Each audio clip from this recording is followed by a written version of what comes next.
Hello, I'm not sure if we're all here, but I am obviously not Ben Smolin. My name is Dennis Kim. I'm the Concertmaster of the Pacific Symphony, and I'm the guest host this week of our symphony mixer. Many times I'm asked, who's my favorite violinist? And it changes all the time, but two of my favorite are musicians that maybe not everybody knows. Without exaggeration, these two violinists are as good as any soloist, any quartet violinist, and any professor alive today. I'm lucky enough to have gone to school with them and call them friends of mine. Please help me welcome Steve Copes and Alex Carr.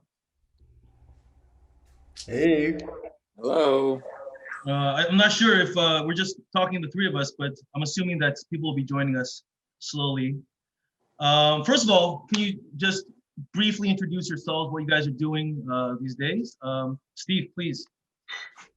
Yeah, my name is Steve Copes. I'm been the concertmaster of Saint Paul Chamber Orchestra for over 20 years now, about 20 years. And let's see, I have a couple beautiful daughters, 8 and 3. And right now I'm enjoying a nice week in San Diego, California, playing with a lot of other wonderful principal players and concertmasters from around the country for the mainly Mozart Festival in San Diego. And so it's maybe I think it's the first orchestral concert I've done since March. So, yeah. Wow. And Alex. Yeah. I'm Alex Carr. I am now concertmaster of the Dallas Symphony Orchestra since 2011. Before that, I was concertmaster of the Royal Concertmaster Orchestra for about 10 years. Before that, concertmaster of Cincinnati Symphony and Charleston Symphony Orchestra before that. And I'm also a professor at IU. And I wish I was out in San Diego right now playing with all the concertmasters and playing some golf. Yeah, actually, Alex and I were both planning on being down there, but for whatever reasons, we can't be down there. But yeah, have fun, Steve. I heard it's nice to be playing live music with socially It's nice distant. that the conductor described it as to the audience of parked cars that we're all like caged birds, right, waiting to eat our music, basically. Everyone's just so happy to be making music with each other and to see each other, so it's really nice. So the three of us, with a few other colleagues, at the beginning of this pandemic, we started a project, Concertmasters Coast to Coast, and we had a chance to play a movement of the Bach double, and that was the first time I had done anything with Steve and Alex, actually. So it was a great honor for me to play with these guys, people that I've idolized from a young age, because these guys are much older than me. When these guys are like senior citizens. But I think we have a short clip. I know some of you have seen it. I know some of you have seen it, but just a short clip of the Bach. I hope you enjoy it.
brings back a lot of good memories. When we were doing this, I really thought that this would end quite soon, and it's a nice little project to kind of tie us over to our live concerts, and that was March or April, and it seems like a lifetime ago. Yeah, it was a fun project to see old friends and old colleagues from all around the country, from Hawaii, from DC, from all over. So that was really fun. It was Um, really so I have some questions that I have, and for any of you watching, please put your questions in the chat or on Facebook, and we'll try to get to your questions.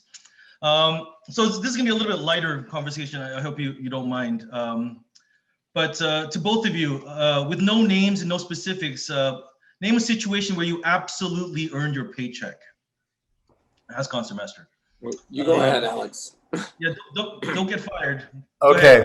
So there was one time where there was a conductor that stepped in, and I'm not going to name the symphony because that'll make it too obvious.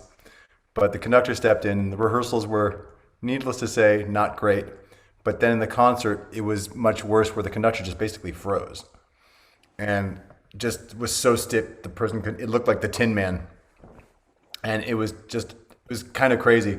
And right before the second half, the principal trumpet player came to me, Ryan Anthony, rest his soul. He was a great guy. Ryan comes up to me and he says, "So you're taking over, right?" And I said, "If you'd like." And I said, "Do you need any cues?" He said, "Nah, we're good. Just keep it together." And so for 3 concerts, I basically led the entire orchestra in a very large symphony. And the conductor got a great review. So, yeah, I really wasn't happy about that part, but I earned my paycheck that week. Steve. Oh, man, I don't have any specific specific stories. I know some pieces that stick in my mind that I would rather not play again, but want to be careful with that. Yeah, honestly, I don't know. I do remember a long time ago playing a Pops concert where I were playing White Christmas, which is a lovely tune, but I thought I was going to do something bad to myself if I had to do it again. And I vowed that I would never do that again. And for some reason I haven't had to, so it's really nice. But I love that movie. No, I like no, not the movie, just the tune amongst all other tunes, and it was fine. It's fun once, but 2 or 3, 4 nights. So I was actually playing guest concertmaster of an orchestra in Asia, and there was a guest conductor, and he was a little bit older gentleman. We were doing the Beethoven 5th Piano Concerto, and it was different because in Asia we have lots of rehearsals. We had 4 or 5 rehearsals with the pianist, and he never could catch him coming out of the cadenza. So at the dress rehearsal, I went with the pianist early, and I had his score, and I said, "Okay, you got to tell me what this is because I got to try to catch this." And we were rehearsing on stage, and the conductor comes out and sees this, and he goes, "You want to do this?" I'm like, "What do you mean?" He's like, "No, I can't hear it. Can you just lead it?" I'm like, "Are you serious?" He's like, "Yeah, absolutely." So in the concert, in the cadenza, about 20 bars before the entrance, the conductor puts his hands down and does this and says, "Look at the conductor." And he didn't conduct. And I had to go 1, 2, 3, 4. And it was the scariest thing, but luckily it worked. And he was really happy. The pianist was happy. The audience was happy. So I just couldn't believe that. He just put his hands down and was like, "Look at the concertmaster." There are other stories, but let's try not to get fired. Doesn't that make you want to just say do I get a doubling fee for that? I mean, the amount that these famous, he was very more famous than I, and I'm sure his paycheck was bigger than mine. But yeah, that was pretty scary. Let's see now. Okay, this is something that a lot of my students ask, but do you think your college education prepared you for your job? Steve. Well, if I didn't have it, I wouldn't have a job, I'm sure. So yes, in a very large measure. I don't think And also practically, I actually at Curtis, where we all went to school, you have to audition to be concertmaster, and I did, and I did it for a whole year. I mean, I don't know how many concerts we played, four or five concerts during a year. So I got that experience with a rather imposing conductor, as we all know.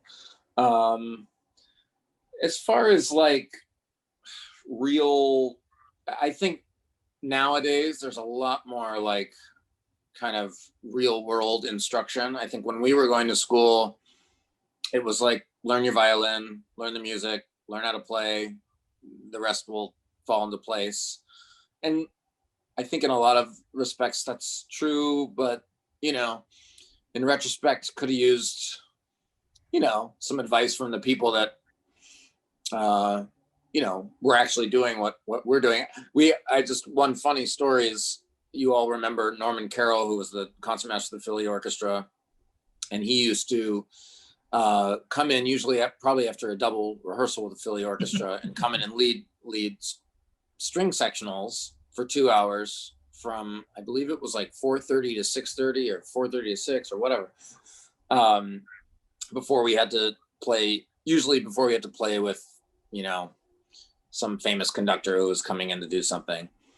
And I remember one time he was kind of a sardonic fellow. People would be messing up everywhere. I clearly had not practiced their parts, and all these hotshot players, and he'd just take a breath and say, he'd take his glasses off and look at us, and he'd say, now, I know you're all going to be soloists, but just in case that doesn't work out for you, you might want to go home and practice these orchestra parts a little bit. And I still remember that. I remember him, and yeah, it's true. But yeah, I mean, we went to an amazing school with just amazing colleagues, and we were lucky enough to go at a time where we had a totally different generation of teachers who were still alive in their 80s then, from different countries, from different backgrounds. And I really feel lucky that, we had a little bit of that, whereas, it doesn't really exist now. So. I mean, Steve is being humble. He was concertmaster for the 4 big concerts, but we had weekly readings that were kind of concerts. So he played concertmaster for a lot of repertoire, and he was concertmaster for the whole year. So I remember he was concertmaster when I was there. So I have good memories of Steve as concertmaster. Alex, same question.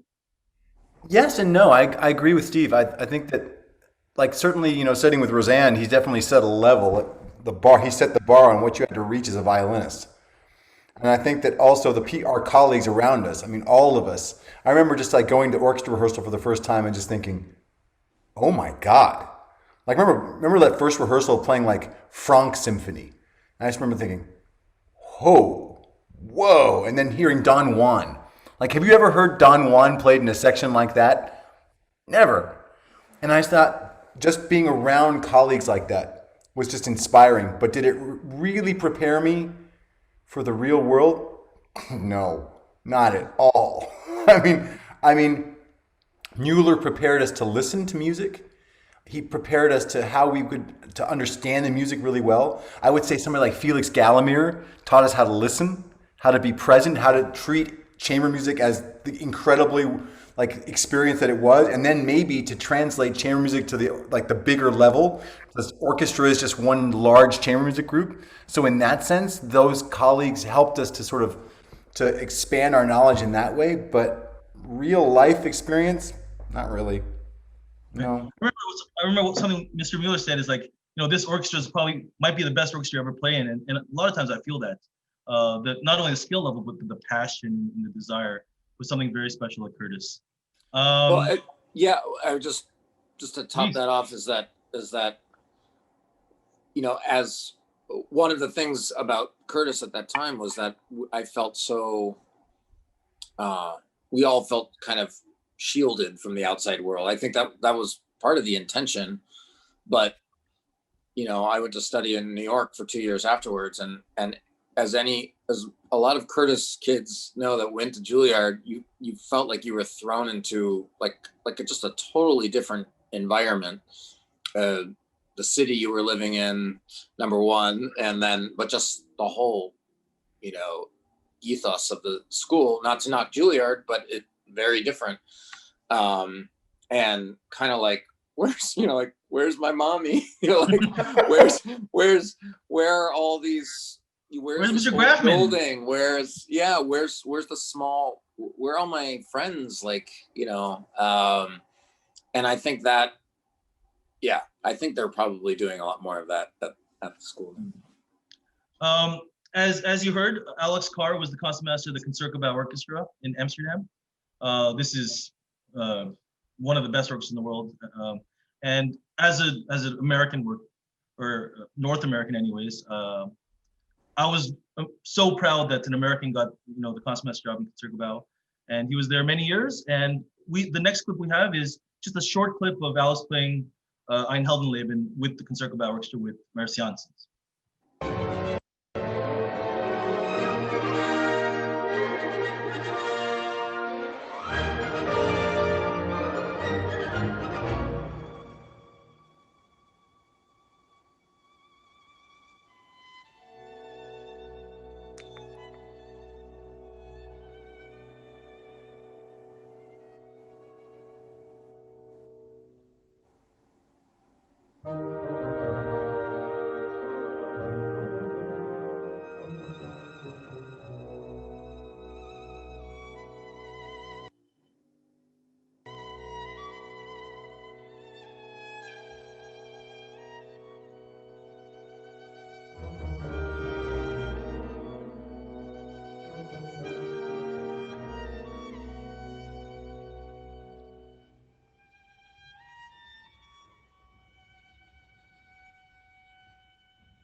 Of course, we can listen to the whole clip. It sounds beautiful, by the way, Alice. Bravo. Lovely. A lifetime of hair ago.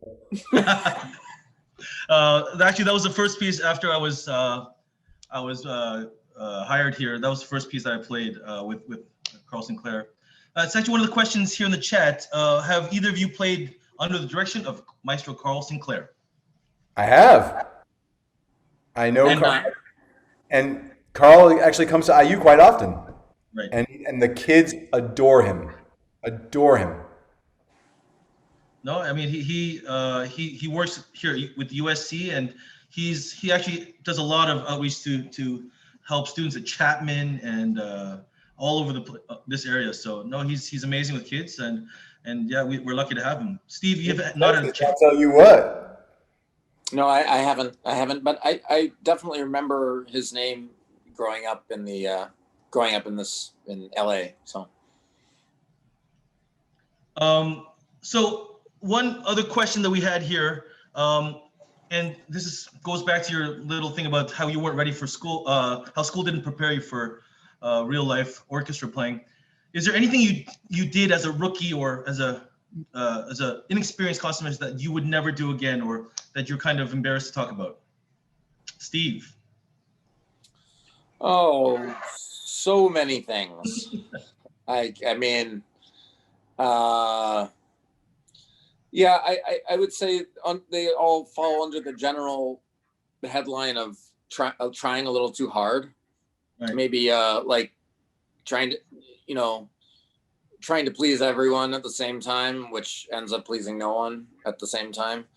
So whether it's trying to find like the perfect bowing or working too hard in the bowings and then coming, and doing something that only is not really practical for a whole group of players, but maybe just for yourself, to intervening in situations like where you shouldn't. And I don't know. I mean, there's so many. And yeah, I would just say it falls under under maturity on how best to, I think just dealing with a large group of people, it's just like a different thing, when you're thrust into it all at once. Some people are naturals at it, and I think I'm still learning.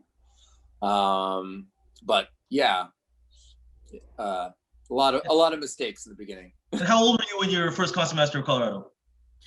So I was like an acting concertmaster in Colorado Symphony in Denver when I was 25.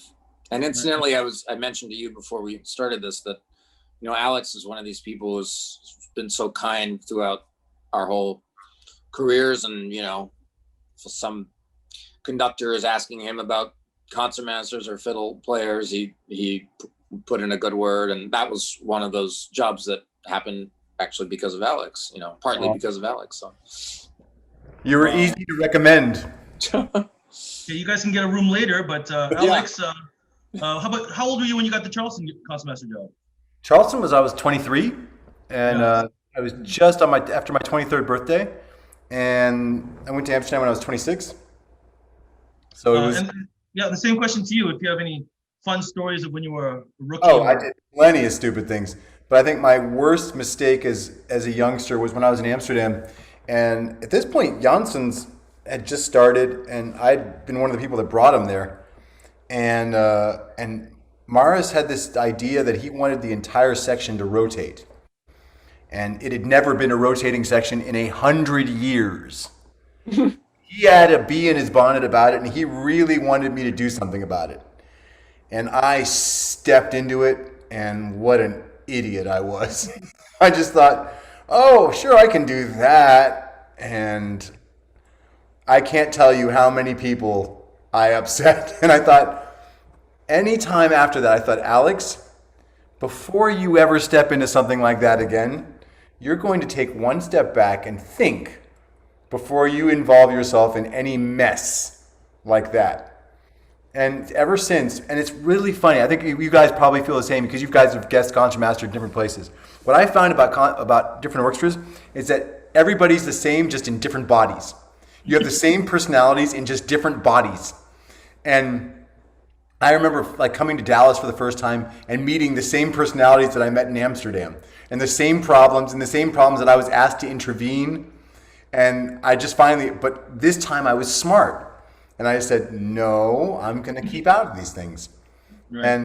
And finally I learned my lesson, which took only 25 years. Right. No, there's bow police in every orchestra. Every section has the bow police. I remember the first time I had just been announced concertmaster of Tucson Symphony. I was still at Yale, and I went out there to do my debut concert, and we were doing Schubert 9. And after all the rehearsals, the associate concertmaster, my standpoint concertmaster, goes, I don't like that bowing in the last one, the Schubert 9. Do you mind changing it? And I was like, I guess. So we were doing the shoe shine, and he wanted it hooked. So I was like 2 hours before the concert, I was like emailing the librarians, like, I'm thinking of changing the bowings because there was some request, and then I wrote back like, no, actually, I think it's too close to the time of the concert. I'm so sorry about the email. And then I realized, like Steve said, you're just trying too hard, just trying to please too many people, and which pleases nobody. So yeah, we kept the bowings, and my stamp owner, was not happy that I didn't change the bowings. But yeah, like stuff like that, I can imagine if someone asked me that now, I mean, I would have a different answer than let me think about it and talk to the librarian. Speaking of guest concertmaster, I know that all of us have played guest concertmaster here and there. Same thing, no direct names, but what's a funny situation or story about guest concertmastering? Alex. I guess concertmastered once when a former girlfriend was conducting, and trying to keep people from knowing that the conductor on stage was my girlfriend. That was. How did that work? What's that? How did that go for you? Actually, it's really interesting. The only people that actually would figured it out were people that had heard it from a different place. But I was able to totally just play it off. It was, I took out the professionalism and I just put out the professional hat and it worked well. How about you, Steve? I don't know about funny situations. I've had some really wonderful, experiences with lots of different groups. I mean, I think my most recent one was really one of the most fun, just playing with Budapest, a tour at the Budapest Festival Orchestra with Ivan Fischer. Oh, I love him. Just a sorry about that. Just a amazing group of players, and just everyone's so on the same page about what the goal was, and a big tour ended up playing at Carnegie Hall, and a lot of music that I didn't know before, so it was very special. And Fischer is a just very inspirational, creative musician, and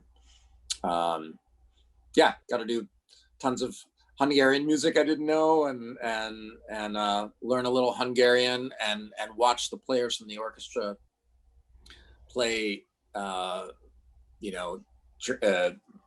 in fiddle, like Transylvanian fiddle stuff from their own background. So doing the Romanian folk dances of Bartok, and then having the guy behind me stand up with the bass player and play them in their version, and I was just bowled over. So That's not as funny as I would have hoped, but it's not funny. It's not funny. Politically correct and beautiful story. Well, there is a little. I'll give you a tiny bit.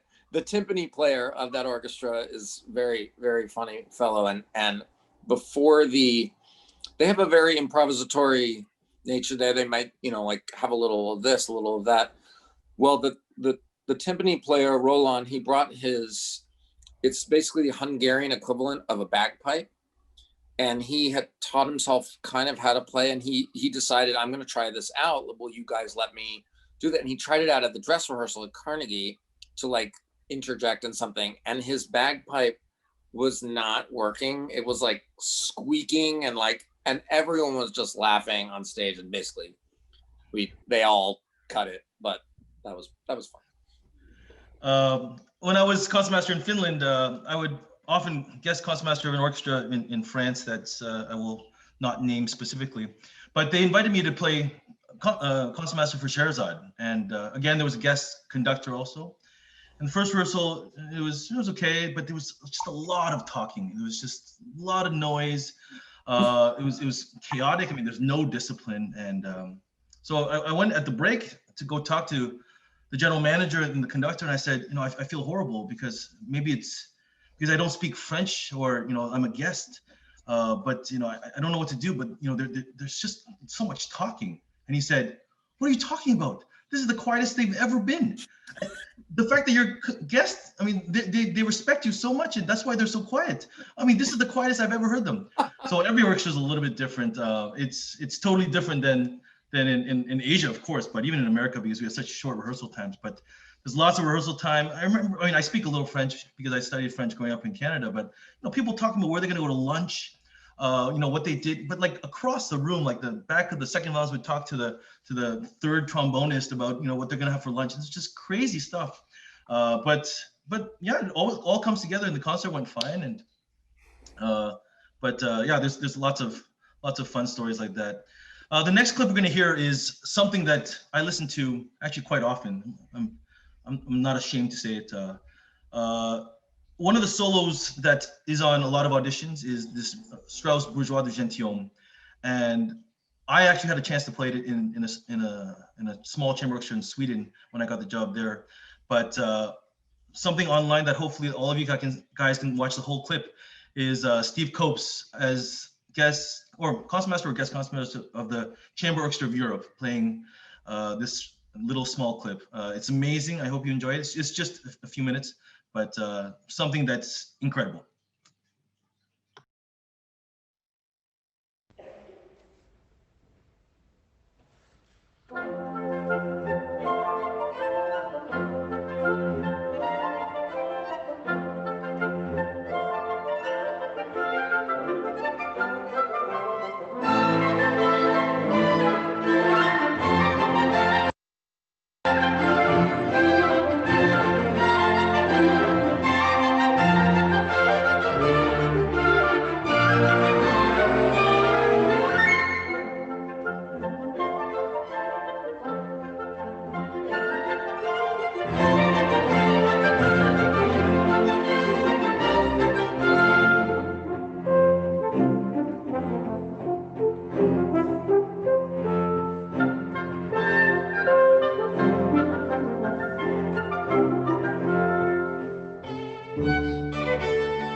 No, it's incredible. I can't believe that's live. I mean, every time I hear that, I cannot believe that that's live. I think Steve, you said there was a fun story about after that recording. Oh, well, it was a pretty intense day. I remember that, or recording stuff, and a little scary to record that, yeah, live. But after that, the following day, we took a train to that was recorded in Paris at the Cité de la Musique, and the following day we were supposed to, was a travel day to do a concert in Toulouse the next night. It was like a 5-hour train ride. Well, that morning, the next morning after this recording, had breakfast in the hotel, and clearly I ate something that invaded my system. And on the train there, I basically started getting sick for the remainder of the trip. And they were all, they were definitely worried about me, but they were also worried about what the heck we were going to do the next night, because nobody wanted to step in to play that. And so, anyway, they had a doctor come to my room that night, and I got a shot for my nausea, and I basically slept the rest of the next day and practiced a little bit. And I showed up. I finished the concert, and all these guys were so wonderful. They just came up like, "You made it," but I think I was like as white as a sheet. I somehow got through. I wasn't sick anymore, but it shows like what can happen during a tour. And the fabulous oboist you heard in there is he's a wonderful conductor and soloist now, Francois Leleu. Yeah, and he told me, he said, "Never eat the eggs in Paris." I don't know. I guess they don't refrigerate the eggs in Paris. But I have a question from one of our viewers. How is being a concertmaster different in Europe than in the US? Alex, would you like to start with that? I just think that in the US, there's a clearer sense of hierarchy than in Europe. I think in Europe, when I got to Amsterdam, it's also a cultural difference. The Dutch, they have this saying that if you stick your head above the sand, it gets cut off. And so you're one of the bunch, and of course you represent us, and you play your solos, and you're the leader of our orchestra, but you're one of us, and don't stick your head too far up or. So it was definitely a different cultural assessment, but at the same time, I think you definitely, it's more about earning the respect of your colleagues long before you can have an effect on things. And I think in America, there's that clearer sense of hierarchy, and so it's easier to have an earlier effect. But in Europe, it takes a while. It's like sort of becoming a member of a family. You have to really earn your stripes before you can really feel like you're a part of something. Steve, any comments on that? I've never had a regular job like Alex has had in both Europe and America. So, but to me, it's just, I notice a difference. Every group has its own atmosphere. I mean, including in American groups, but I think every group has its own, atmosphere and culture based on the culture of their country, but also just the culture of the orchestra. I mean,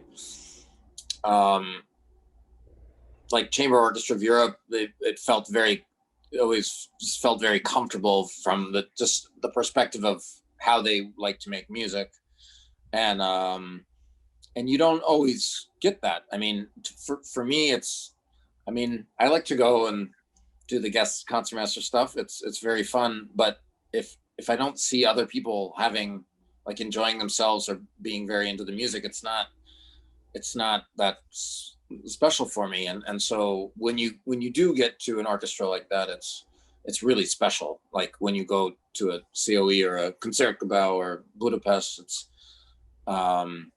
there's a certain vibe that makes you realize how lucky you are to be doing this. So. Yeah, I mean, I think every orchestra has their own personality. I was concertmaster orchestra in Finland, but I would guest concertmaster in other orchestras in Finland, and they would be totally different. The character, the personalities, and of course, I would play in France and in Spain and in the UK, and everywhere is a little bit different. So I don't think it's so much US, Europe, but it's just every orchestra is a little bit different. I think that the LA Phil is different than the New York Phil, and it's not like an American orchestra has this kind of stereotypical way of working. But that being said, I mean, the audition process is a little bit different, I think, in Asia, America, and in Europe. And that leads to my next question. As concertmaster sitting on a panel, what do you listen for in an audition when you're hiring new, of course, violinists, but any member of the orchestra? Steve? Well, I mean, it leads into the same question. It's like, it depends what kind of culture and musical and personal culture you're trying to develop at your orchestra. And I think some orchestras don't even have a chance to really go there. But in my orchestra, I know it's been a very, it's a chamber orchestra. I think we look for people that definitely are wonderful chamber musicians, like almost before the experience of being an orchestra player, because we do, 85% of our stuff is without conductor. And I mean, if you look on our roster, you see lots of ex-quartet players, wonderful ex-quartet players who, and we're, now during the pandemic, we're doing a lot of that just chamber music, not orchestral stuff, for our live streams and stuff. So I think that's part of it. We have someone that you don't want to interview someone, but when you have someone there for 2 or 3 weeks, you kind of sense a little bit how they interact with everyone, and then you just kind of have to roll the dice. You don't know everything about somebody, but I think the listening thing for us in our orchestra is extremely important. It's not as much about knocking out excerpts as maybe in a lot of other orchestras. But the high level of instrumental skill. And I also think we want someone in every position, even if you only have 4 cellos or 4 violas, you want each person to be someone that feels comfortable standing up and making a point, and that's definitely not the same in every group. So, Alex. It's interesting. I know what I want, and I know sometimes what I end up getting. And I think one process that our orchestra has started recently is actually having trials. And I think that's really important. I think that you have audition situations, but to see how somebody functions in the group, like as a citizen in the group, in every facet, meaning like how they're engaged, how they move, how they play with you, how prepared they are, when they show up to work, what kind of person they are, like how do they function within the character of the group. I think trials are the most important thing. I think what I look for in a person, I mean, everybody's got their little pet peeves and everybody's got their things that they want. For me, I want somebody who prides beauty. Like, I want somebody who listens for beauty. And if I get the impression, and that comes in different packages. Sometimes beauty can come in a very strong package, and sometimes beauty can come in a more elegant and more slight package. But it's beauty. It's somebody with an ear for aesthetic, and that's what I listen for. And of course you have the basics. You have the intonation. You have rhythm. You have a certain sound quality. You have a knowledge of the pieces of music. But I think in the end, the person that gets it for me is somebody who makes me listen and think. Like, I remember one time hearing a Mozart Fifth Concerto, just the very opening of the Adagio, and just thinking to when the violin first enters, and my stand partner Nathan and I looked at each other, and we just smiled, because it was like finally somebody played like it was an opera, like so this singer came out and just played these beautiful notes, and I was like, there you go, there's the winner, and we both knew it at the same time. So it's somebody who's got the it factor in the end. As many of you know, here at the Pacific Symphony, the audition process is a big part of picking our family, and this is an important part of our job, especially as concertmasters. And the last violin audition, we had three openings, and really 100 people came, we started at 10 in the morning and we ended, without exaggeration, at 1 in the morning. So it's tough getting a job these days, and because we've all been behind the screen on both sides. So we know how difficult it is. But yeah, if I was to encourage young students or people who are looking for a job, it's not just about playing the right notes. There has to be something special, because so many people right now are just playing all the right notes. Just the average is so high. So there has to be something, like Alex said, has to be beautiful. There has to be something that's special that we want to invite to our family. Yeah, I guess the big question right now, maybe it's the last question, but during this pandemic and during times of COVID, what are you doing personally, and what is your organization doing to try to survive and try to maintain the level of excellence and professionalism going forward? Alex? Well, I am in a very lucky situation. I'm in a state where right now, we're allowed to actually do a lot more than a lot of other states. So I also have a CEO who's a pretty amazing woman. What she's been able to do, I mean, we have kept trying to play since July. We started for an audience of maybe 20 people. We increased it to 100, now to 200, to 250, to try to increase it gradually, but to develop a protocol that was safe, where all the patrons felt that they were taken care of, that they were safe, that the musicians felt comfortable. And, I have to say, I am so lucky to have an organization where we have a leader that really thinks forward, that thinks that, is willing to take a risk, but in a calculated risk. We're one of the lucky ones to be playing right now. And the people who are playing besides us we basically took the lead and set a lot of the protocols. So I think that I think you're going to see more orchestras starting to play. I mean, there are the orchestras that have stopped for the whole year, but I think there are going to be orchestras that start playing again to reasonable size audiences in places, in ways that we can. I mean, look, we're tested every single day. Every day we get tested. Oh, it's an arduous process, but we're all in. Every single orchestra member is all in. Every staff member is all in.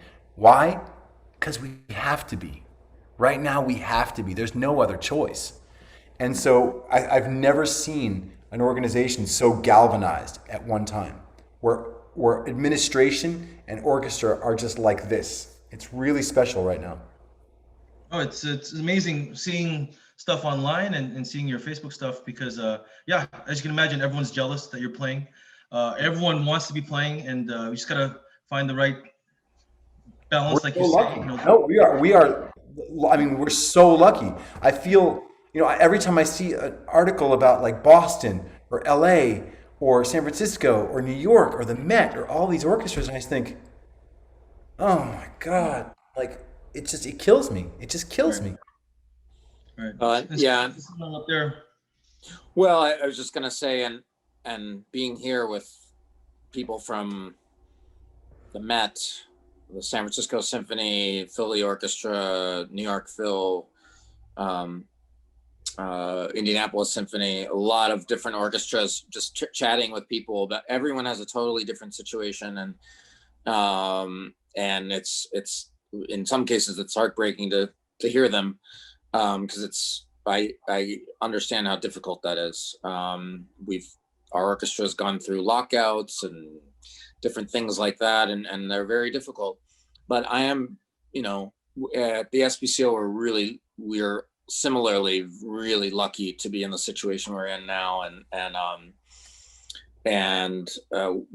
we've been getting our full pay this whole time, because we had some really good foresight and had a rainy day fund that was accumulated before, in the case of some sort of economic downturn.